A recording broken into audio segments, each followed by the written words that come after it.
Hello and welcome to Lexcon Crypto. You have come to the most influential podcast in crypto. We are excited to have you with us today. We have been brainstorming and putting a show together, and so this is our very first episode, and we're so excited that you are able to join us. We hope that today's show will be educational for you, also catch you up to date on exactly where we are with crypto regulations. Lexcon Crypto is a media company. We are focused purely on educating stakeholders in the cryptocurrency and blockchain space around the current regulatory environments, around legislation that's coming into place. I am Andrew Hemingway, your host, and we'll be here every episode interviewing thought leaders and other stakeholders in the space who will weigh in and have thoughts around the formation of regulation and legislation. And it is my distinct pleasure to be joined in this venture with my executive producer and today's co-host, Alex Talcott. Alex, thanks so much for joining me in this journey. Absolutely. And I believe to give our listening and viewing audience a little bit of a context for where we're coming from, not only in terms of our background and our perspectives on crypto and regulation, how about where we're coming from quite literally? I'm down the road from my home, right across the street from the University of New Hampshire's Business School, Data Analytics Hub, and Interoperability Center. I've been a college adjunct at business schools for 12 years now. I taught the first fintech webinar at the MBA level at the University of New Hampshire, actually over at our Manchester campus, right in the historic Millicon Valley. There you go. New nickname, we'll see if it catches on for Manchester. But yeah, when I'm not teaching this stuff, I'm investing in startups. I'm a venture capital and real estate attorney. I've been on the board of directors of a fintech company in Las Vegas. I got my well-loved Vegas Golden Knights iced coffee over here.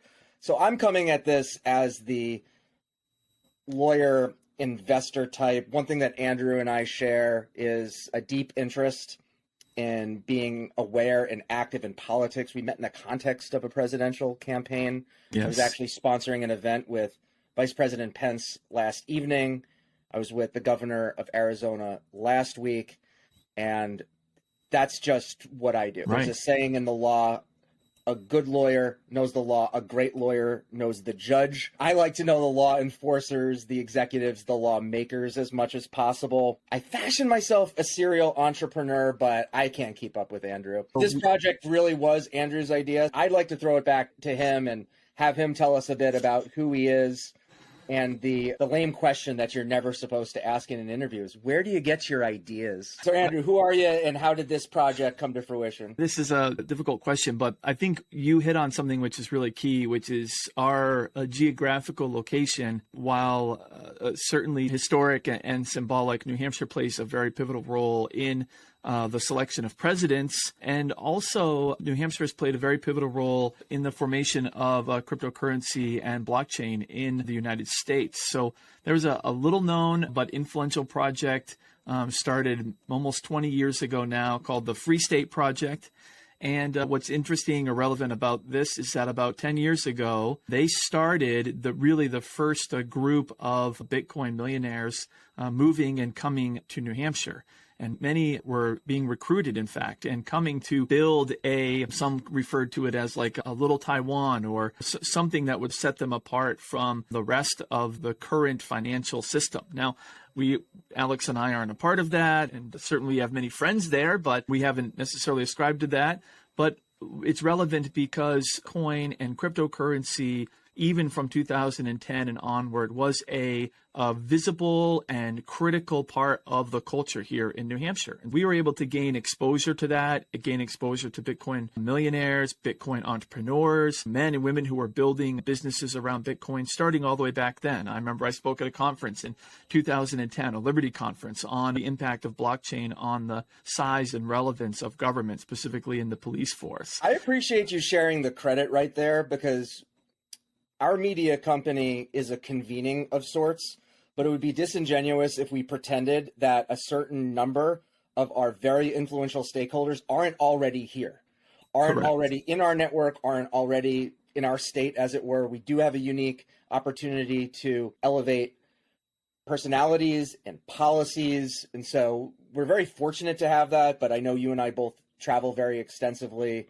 It's one of the things that's really funny about technology, right? We can do an awful lot from home sweet home, but when you have that freedom of movement as an entrepreneur, we can also go where the action is. Right. So sometimes Andrew and I and some of our colleagues are like ships in the night, but this podcast will serve as a place he and I, from time to time, and certainly some wonderful guests, are able to come together and talk about what's current. So outside of the media company conversation about crypto, what is your activity in the space? How are you making money? How are you tinkering with what crypto is and what it might be? Yeah, so I think really one of the big things that happened for me was the opportunity to run for governor in 2014 really started my deeper journey in the convergence of policy and regulation and cryptocurrency, Bitcoin, blockchain. And so I actually ran on a Bitcoin platform. I was the first candidate nationally, as credited by CNBC and other news sources, Cointelegraph, CoinDesk, et cetera, as being the first candidate to accept Bitcoin. And so was really had to start that idea of how do you accept Bitcoin as a campaign donation. Spoke with the Secretary of State, was figuring out some of those legalities, held a BitBomb, was one of the largest coin fundraisers at that time, 2014. Spoke at a Coin Congress in San Francisco during the campaign, actually flew out there and met some folks. And it's just been very involved in that. I actually made policy proposals during that campaign of accepting Bitcoin as payment for state taxes from a business perspective. Also explored opportunities to use hydropower to fund mining, and had a proposal to actually provide funding to begin mining. If we had actually done that and turned some of the plethora of hydropower, which is a renewable source, into coin mining operations here in New Hampshire, the state would look very different today from a financial perspective. Not to say... The lawyer in me, who's supposed to be the cautious guy who occasionally reins in people like Andrew, does admire the whole approach to accepting those donations in a highly regulated campaign finance space. The whole idea that it's seeing if wherever possible you can skip over the can I do this and getting to the how do I do this? Because that really is what is implicit in American law. It's like, when in doubt, you can do it. Yeah, I mean, it was an interesting thing. And certainly it was made easier because it was a state level race and not a federal race. So the regulatory view and watch was certainly at a different level than having to deal with the FEC. And so it was, I think, beneficial from that perspective. But you lost. My vote wasn't good enough, and my contribution was not by Bitcoin. Not that you were ever going to feed your large family a smorgasbord on a state employee's salary. So what is it that you do now professionally in the private sector? So now professionally, I work as a consultant and have primarily in the marketing space for cryptocurrency companies and startup projects. Have over the last 8 years worked with several layer ones and many other offshoots. I've worked as an influencer manager, and now really seeing the world's heating up around both cryptocurrency and regulation. It is clear that kind of my two paths have finally collided. And it's become very clear to me that the network and relationships that I've built in both the political and regulatory space and in the cryptocurrency space finally have overlapped, and there's an enormous focus around that. And that really was the genesis of saying, I need to do this. And then, of course, once you say, hey, let's start a podcast where we can perhaps interview some thought leaders, the next thing you have to do is trying to say, who's the smartest person that you know that you can join with you. And that's, for me, has always been Alex. And so Alex comes and fills in that role for us, brings an incredible background, insight, and experience. And I bring interruption knowledge. And tangents. So you're talking about these two paths, and Robert Frost is talking about two roads diverging in a wood, and they're converging. And so I'm excited. I don't know where to go with that, but that's just what the axons and dendrites are doing right there. I think it creates a really good dynamic. Right. I think that there's something really interesting about our two backgrounds and our perspectives and even what we do on a day-to-day basis. I just say our rapport is one that's pretty jokey, and we're talking about serious stuff here. I know you and I agree that crypto and blockchain have the opportunity to play a major role in Yes. further lifting people out of poverty. We believe that it has a lot to do with transparency and prosperity. There's some serious stuff here in terms of national security. So regulations are appropriate in the space. And we're going to be talking about why they are necessary. I won't even say a necessary evil. They're absolutely necessary. There are balances that we need to strike, but we will strike those balances. My least favorite word is they. There is no they. We are they. And we are they in terms of determining how crypto is able to be integrated to make things better. It's really not an if at this point. It's a how. It is happening. That does not mean that we're being taken over by our robot overlords. We still have agency in this space, but we have to exert that agency thoughtfully. And I think we will. I know we will. And I know that when we are informed on some of these issues by some of your crypto marketing clients, we'll certainly disclose those relationships.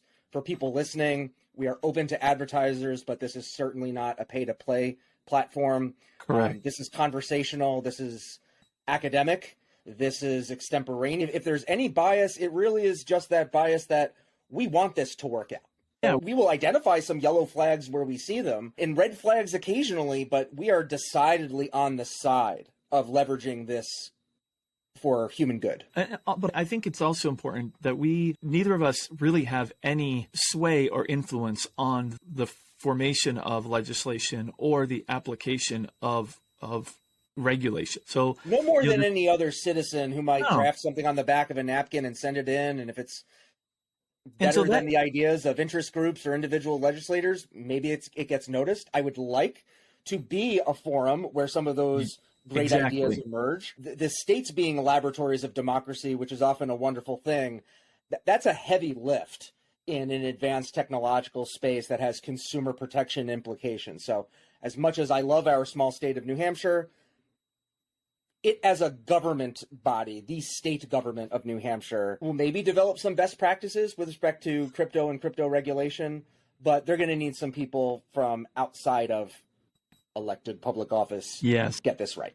Yeah, and that's why I think it's important that we endeavor to always bring thought leaders to the table here. Obviously, we have opinions and we have perspectives, but there's a number of stakeholders that I think should be heard from. And our goal in creating the most influential podcast in crypto is not just a way of just throwing around our egos and trying to say, look how influential we are, look how much we get in sponsorships. It's not. It's really to help to inform policymakers and legislators and regulators on just giving them a perspective into the market and into the minds of some of these really important stakeholders, with the hope that, like a scratch-off lottery ticket, somebody listens and perhaps gains some value or some insight in the formation of these laws, which will ultimately shape the next $1 trillion industry. And I'm not above being adored by my children.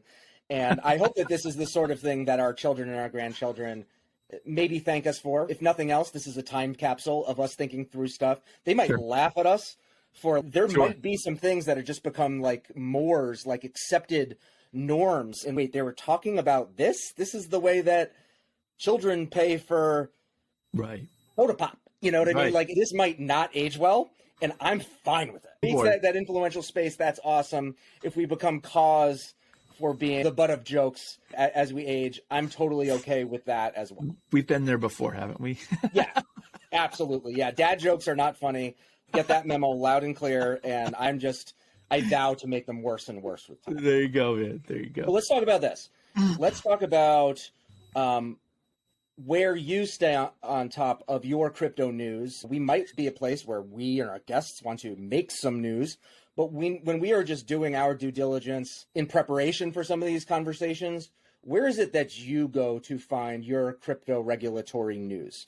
This is interesting because I think predominantly the crypto news space has been overrun with trading and trading news. And certainly that's what is driving clicks, because you've got an enormous industry of retail investors who are looking for... Should I buy Bitcoin today? News. Yeah, the latest news, what's going to pop, to the moon, all that sort of stuff. And really, we as an industry and as thought leaders have to move beyond that space. And so I think finding actual real news, especially around the convergence of regulation, policy, and crypto is very sparse at the moment. There are a few, I think, real thought leaders, and there are a few organizations, which I think in future episodes, we're going to dive into some of those and talk about those things. But as a news source, one of the top places that I go to right now is a site called Decrypt, Decrypt. They cover a wide breadth of the crypto space and have begun really honing in on the regulation piece of that, both in the United States and globally. The second one is Bloomberg. Wait, time out. There's a Decrypt. Is there a rival D-Blood? Yeah, I haven't dared to type that into Google yet. You might want to do that outside of your... You want to avoid those gang turf wars. Definitely. Right. The other one is Bloomberg, and Bloomberg specifically has a crypto desk, and one of the portions of their work revolves specifically around regulatory. So you can even filter their site down to regulatory news on a daily basis. I like Bloomberg. I like Bloomberg Radio. I like Bloomberg's website. I like a lot of Bloomberg's technology. I like the Bloomberg terminal. They have one of those expensive $500,000 machines over at the business school. It's incredible and almost scary, raising security concerns, the amount of information that you can find through Bloomberg. Oh, yeah. I also applaud them as a media company. I think they did a good job when former New York City Mayor Michael Bloomberg was running for president. I felt comfortable continuing to use Bloomberg as one of many media sources to keep up on politics and government. So I give them kudos for that. I think they're one of the first real media companies who've made specific investments around informed crypto writers. Of course, there's in the space the Cointelegraph and the CoinDesk and others who have been in the space. But I come away from some of those interactions still feeling a little bit like one of them uses at the top of their articles animated or cartoonish type graphics. And it just takes away from the veracity, the professionalism of what is being written about, and plays into that like gaming and crypto for dummies, and it has to be graphic novels because people who are into crypto don't have the attention span to read words without pictures. It's hard to see Senator Toomey and him as a cartoon. That's a style for them, and they've been a leader certainly in the space when other media companies wouldn't touch it. But Bloomberg seems to be what you said about investing in crypto writers, and to flesh that out a little bit. It's easy to lament the mainstream media, whether you use the phrase mainstream media, fake news, any of that stuff. Yeah. One of the things that we have to be serious about is you get what you pay for, you don't get what you don't pay for. And if we really look at journalists who are not on cable television, a lot of them are very modestly paid. Yes. I remember when I was going to college, looking after graduation, thinking about a few different paths, and I considered going into business journalism. And I saw that if you had hit the lottery and gotten an entry-level job with the New York Times or the Wall Street Journal, you would be making less than somebody teaching kindergarten in the Bronx. And do we need to pay our teachers? Sure, I believe in that. But if we're being real, some of those journalists who we give a hard time, they're not paid very well. And so investing in them sometimes means investing in their professional development, paying them good salaries so we don't lose them to industry. And that's something that very few companies have done. Yeah, no, I think that's exactly right. So I think those are important things. From also in an emerging market, it's very difficult to find writers who can spend the time personally to build a network and be interested in an entirely new space. And that's what really you have in crypto. And it seems like it's old. It feels old now because it's been more than a decade that this has been a topic of conversation, but really it's still new. It's still very new. And you need to have someone who is willing to write in a way that also is interested in the other side of the perspective and not just... Yeah, we may get to a point when the coin part of Bitcoin is confusing to people. Like we have a physical coin shortage and we have had one for several years. So that may become unfamiliar at some point. We're still in this transitional period where it's old for some, it's new to others. In terms of getting beyond some of that traditional media, I referred to the gray old lady, New York Times, and some other still circulating daily newspapers.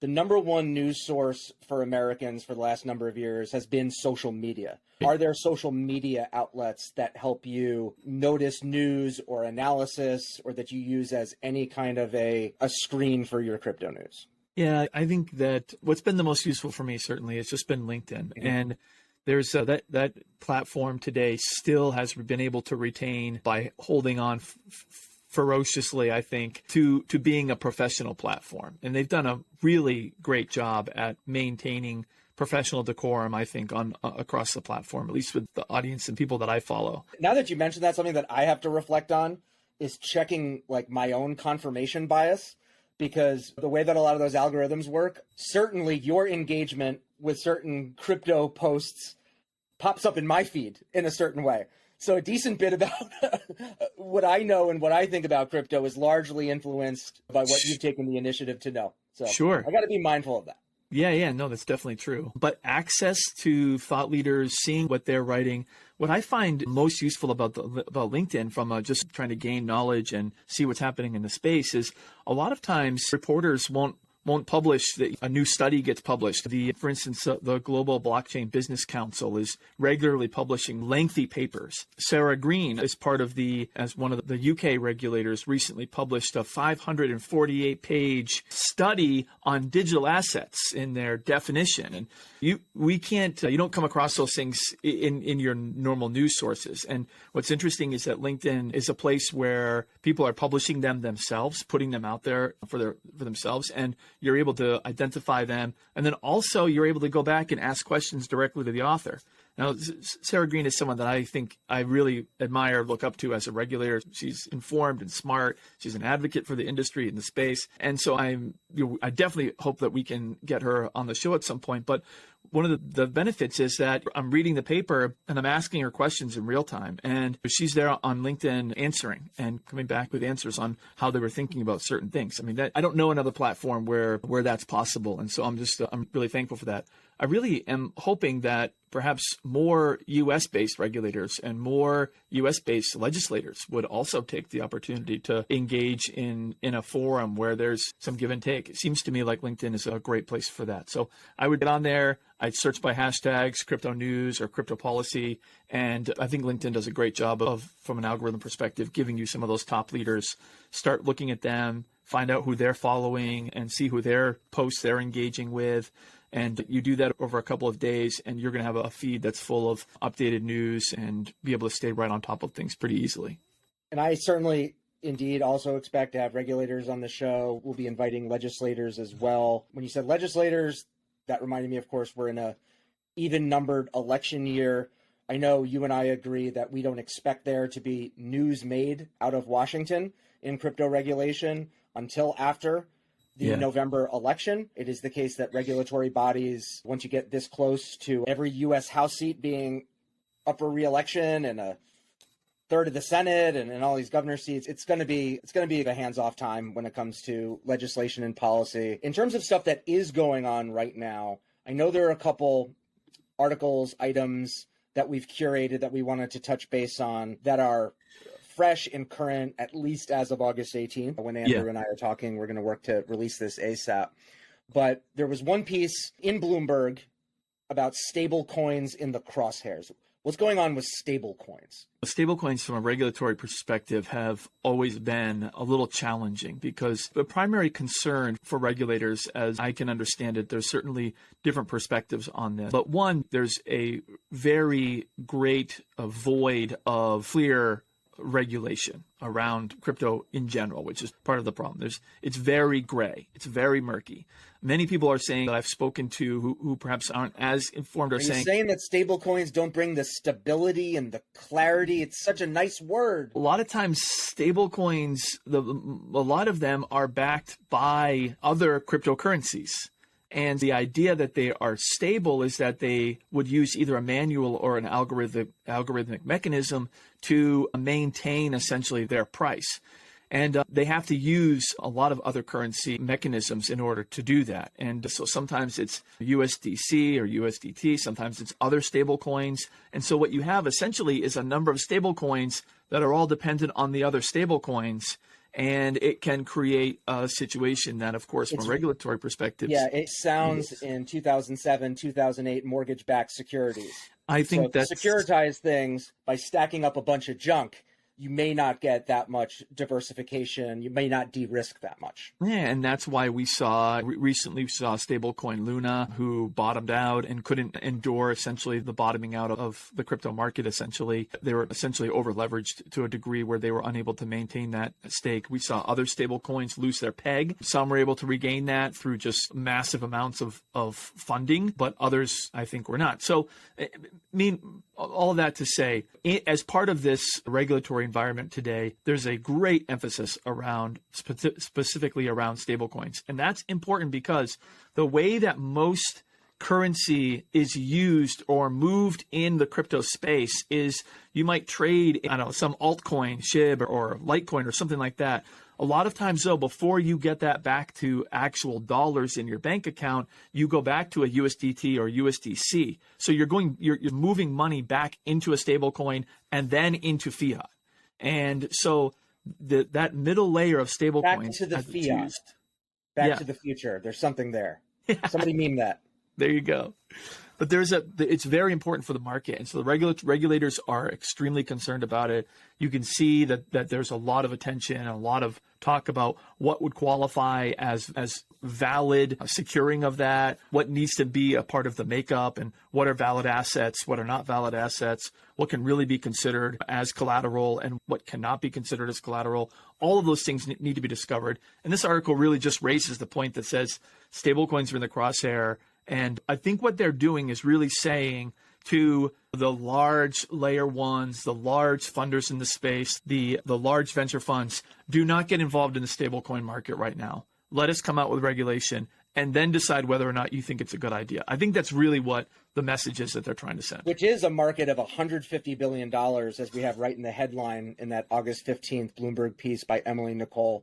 We'll share a link to that in the notes for sure. I think that's another link that you had low. Flagged for us is actually more of a primary source. It's a press release from the Fed. I thought it was funny that you shared it with me as Fed sends a letter warning banks. The word warning is not in there so much because the Fed doesn't warn. They provide additional information. They issue supervisory letters.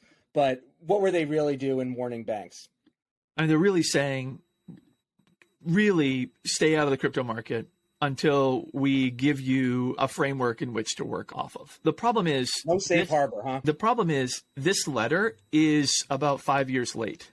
And for the last, I would say more than 5 years, crypto has been a legitimate market, real money, billions, hundreds of billions of dollars have been transacted. And just now, it seems that the Fed has decided to start to take action. The Fed and the SEC are really retroactively now deciding to take action. We just saw the occurrence this last week of the SEC taking action against Tornado Cash, saying, oh, there's some bad actors in Tornado Cash. And they shut down the entire company, froze accounts, well, that company's almost 15 years old.